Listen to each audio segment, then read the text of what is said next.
The jury deciding the fate of an Aurora police officer charged in connection to the death of Elijah McClain. Deliberations begin this afternoon. Good evening, I'm Michael Spencer. And I'm Karen Lee. Thanks for being with us on your Friday. McClain died after an encounter with police and paramedics back in August of 2019.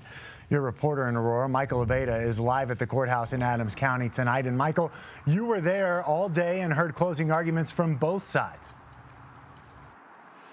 Yeah, you know, Michael, the big question that jurors must answer is whether Officer Nathan Woodyard's actions led to the death of Elijah McClain or whether he was just doing his job and protected by law. Elijah McClain walking home. Aurora police officer Nathan Woodyard was one of 3 officers who responded to a call of a suspicious person on August 24, 2019. That person was Elijah McClain, walking home from a convenience store.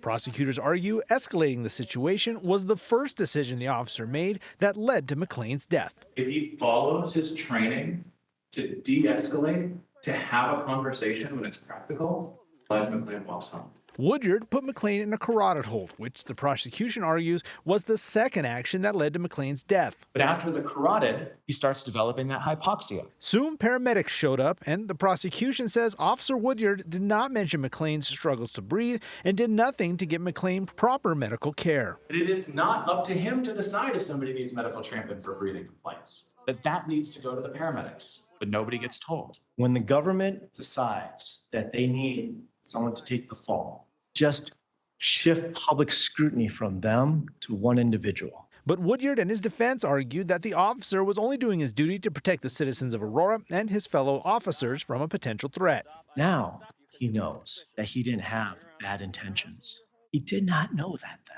And they say it was the ketamine administered by paramedics that killed McClain, not Woodyard's actions. Had nothing else happened, he would have survived the carotid hold. His lawyers say he should not be held responsible for the mistakes made by the paramedics. There are people guilty of killing Elijah McClain, but they're not here. Now, the defense also asked the jury to refrain from relying on their personal opinions and feelings when they're making a decision in this case. The jury got that case at about 1:15 this afternoon. In Adams County, Michael Aveda, covering Colorado First. All right, Michael, thank you. Now, a few weeks ago, a jury issued a split verdict in the first trial of the other officers accused of McClain's death. Jurors found Randy Rodema guilty of criminal negligent homicide and third-degree assault. They found Jason Rosenblatt not guilty of manslaughter and assault.